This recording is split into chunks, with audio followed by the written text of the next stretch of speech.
Welcome to the Visit Oceanside post show here at the SAMBAZON World Junior Championships, hosted by Best Western, and we are inching closer to finals day. We have the semifinal set up. We're going to get into that and unwrap all of today's happenings. Beautiful Oceanside here. Kuiper girl, the wonderful Rosie Hodge, my sobrino here, Mitchell Salazar. Mitchell, I'm going to start with you. I mean, there was a lot of excitement. You called a lot of exciting heats today, and just for some of the highlights for you. I thought Levi Slawson, to be fully honest, what he did in 4 minutes was what a lot of people want to do as a highlight edit. And, you know, I still think he's the favorite on the men's side. I thought Jett Schilling surfed great, though, even though he's still hard on himself. But on the women, Sierra Kerr, I mean, going to be hard to beat her, Kaipo. Yeah, what about you, Ro? He took the words right out of my mouth.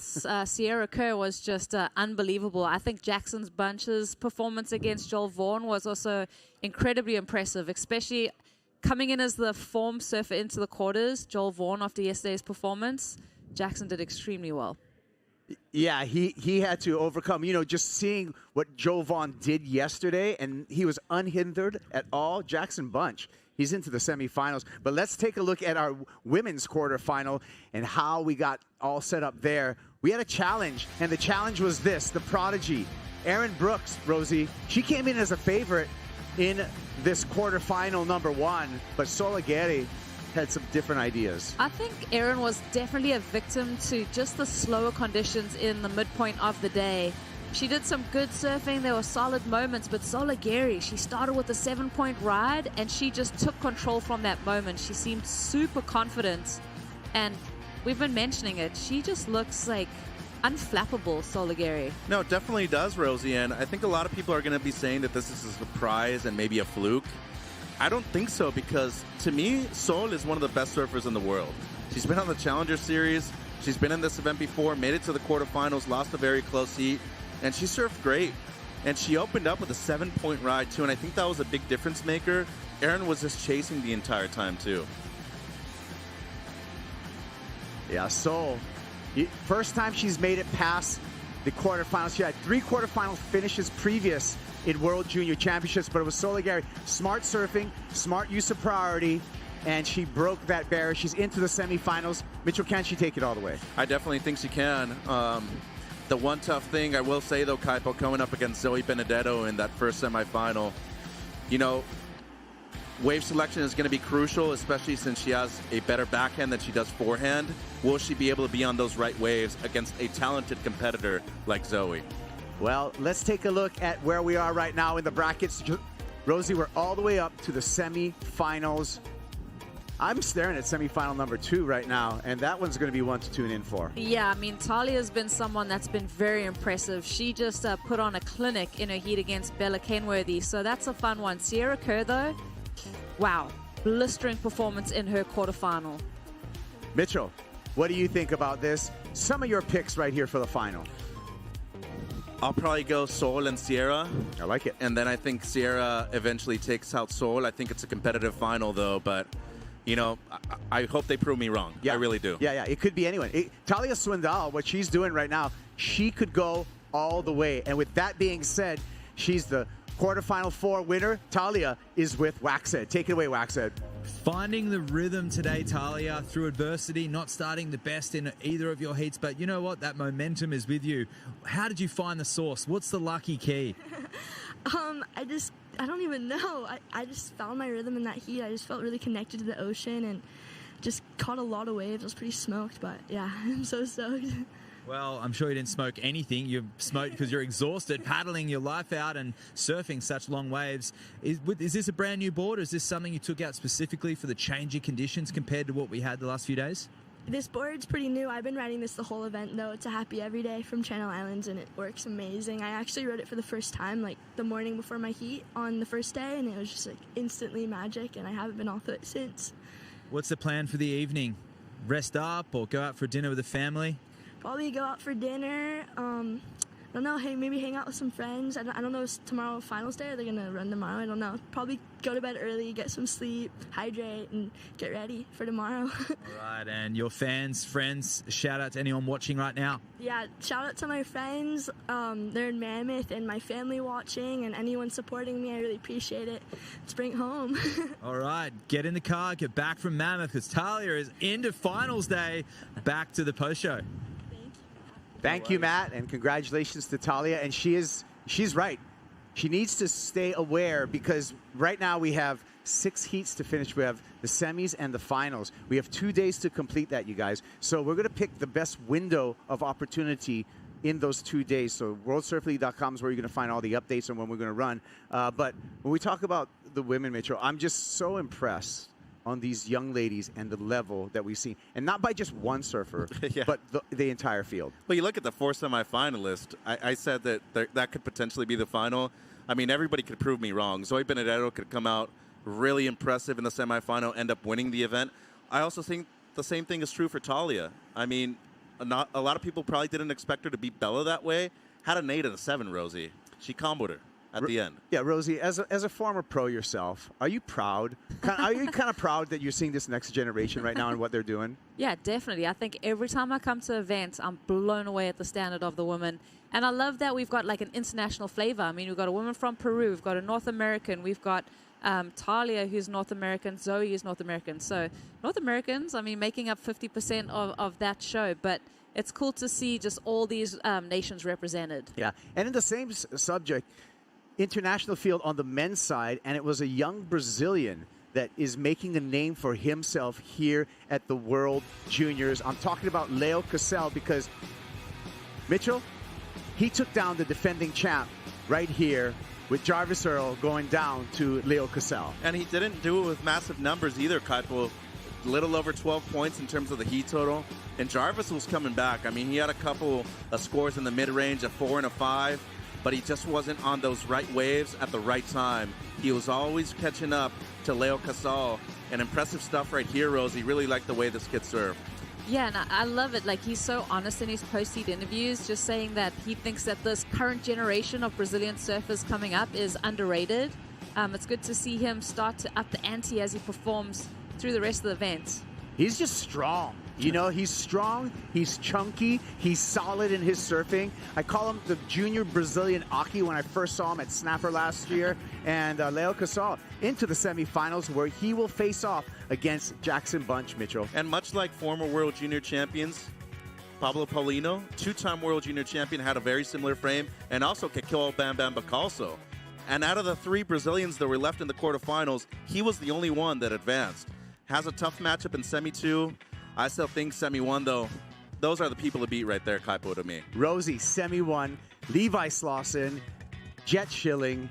I know I'm not going to make you make a pick, but I just want you to talk about each of those surfers' strengths. Well, I think they've grown up surfing against each other, right? Like, being from North America, obviously they live like half an hour away from each other, so they know each other's surfing. I think Jett is extremely focused. I think the advantage for Jett is on the strength of his Challenger Series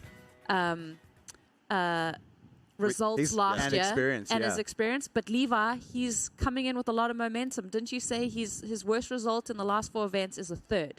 Yeah. So he has been so consistent this year. Yeah, yeah. And Levi actually has a winning record against Jett right now. Jett wants to make that a little bit, wants to change that narrative, but we'll see what happens. Semifinal number 1. When are we going to run that? Well, we call up our friends at Surfline, of course, and their forecast for when finals day is going to happen. It's going to be a half a day, actually a quarter day. It's like 3 hours of competition. Take us through the forecast, Mitchell. Yeah, so that swell is easing from tonight into tomorrow, but you can see that forerunner from the northwest swell coming in. It's going to creep up a little bit tomorrow. Real clean conditions for tomorrow afternoon too, Kaipo. We could potentially be seeing it there. But a new northwest wind does slowly fill in on Sunday, Rosie. Yeah, I mean, with the 2 bumps and swell, who knows what we're going to do. Like you said, Kaipo, it's, so few heats. Yeah. So It's going to be an hour-to-hour thing, actually. It's a toss-up. So we're going to come in. Remember, we're playing with big tides right now, too. So we're going to, also time that optimum tide window because of our big coefficients in the time. So it's not just the swell. it's not just the win, it will be the tide coming into factor. Thanks again to Surfline for their forecast. Got to propose something too, Kaipo. Who does this benefit out of the surfers remaining in the draw? The people that are on the CS, have competed in CTs, that know how to wait around on a longer day for many different calls. That could be a big factor when we look at the semifinals on both the men's and the women's side. Yeah, the focus, right? I agree with you. The ability to be able to switch on with very little notice, because we're going to wait for that optimum window. So a great point, Mitchell. So let's take a look now at our Nissan Cup Noodle wave of the day, and what a wave it was.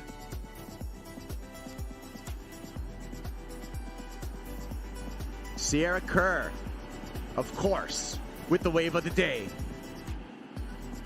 It was this performance that Sierra was able to max out 8.87. She's got a premiere tonight too. Just the icing on the cake after the 8.87, and loved her post-heat interview. She was just so happy, having a lot of fun out there, smashing it. Well, what it was in rhythm with the ocean too, Kaipo. The two waves, the two best waves that I saw in the last 2 or 3 hours, she caught in that 20-minute time span. Yeah, Sierra Kerr, the highest heat total, I think, for the women as well today. We're going to get over that, get to that, especially because it's right about time for us to get to our top 5 moments of today. Again, it's our pleasure to bring you those top 5 moments. Let's check it out. Starting with number 5. And number 5 comes in at a bittersweet moment in the top 5, because Ryan Kainalo, Mitchell, 8.17, but that was not enough for him to get out of his quarterfinal heat. He still surfed great, though. He needs to keep his head up high. At least made it into the quarterfinals, something he didn't do last year. But I think just consistency was something that was very noticeable at this event. Traveling with his dad, Alex, he looked great. Kaipo, he's going to have a strong year in 24.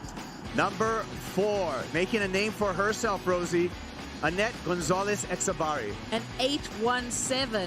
Just absolutely astounded by this woman. Just so impressed with each round she's been able to produce these excellent scores. Number 3, Talia Swindal. Yeah, and she got this wave in the last few minutes of the heat against a very experienced Zali Kelly, Kaipo. First time competing here at the World Junior Championships for Talia. Drops an 8.5, moves way up into first after this ride. And what stood out was the flow on this one. I mean, look at that. Top turn into the carve right there. Just pristine stuff for a surfer coming from point breaks, having to really develop her style in a beach break like this. Number 2, in fast fashion, Levi Slawson sewed up his place into the semifinals, Rosie, with this performance. An 8.53, an 8.83, and he did it right at the beginning of this heat. He absolutely dismantled these 2 waves. I mean, he just went from strength to strength in this heat, opened with a strong exchange, and then just so comfortable and well rewarded for his surfing against Heitor Müller. And number 1, Mitchell, it's Sierra Kerr again. She put on a clinic. She definitely did, Kaipo, and did it in a way that was very mature for her young age. Only caught 3 waves, and 2 of them being excellent. 17.54 heat total, the highest of the women's events so far, and found some great waves out there too. I mean, look at that. Into the lip, wrapped it back a couple of times, and I think just in terms of her wave selection too, Kaipo, mature beyond her young years. Well, we've been saying it for a while. The future of women's professional surfing, she's been tagged with that, and she's living up to that expectation here. On to the semifinal, Rosie. Just a prodigy.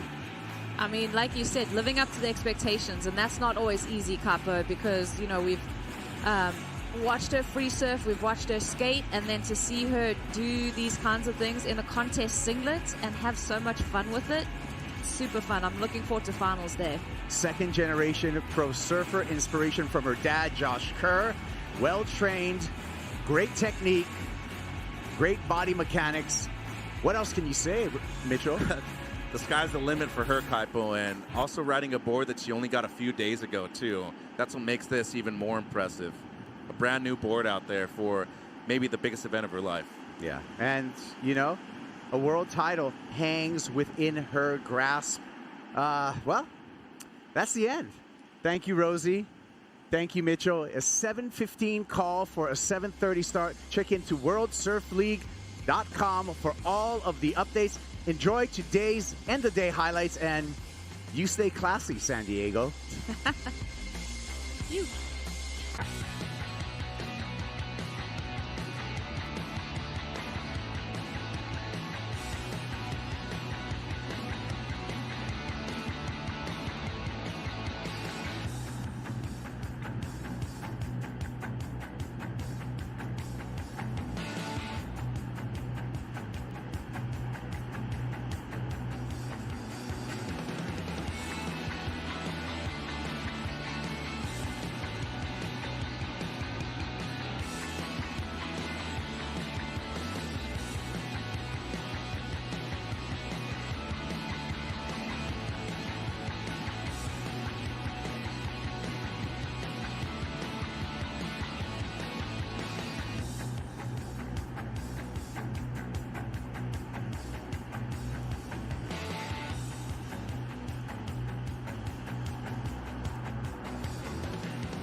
This copyrighted event broadcast is produced by the World Surf League for broadcast around the world and may not be retransmitted, reproduced, rebroadcast, or otherwise distributed or used in any form without the written consent of the World Surf League.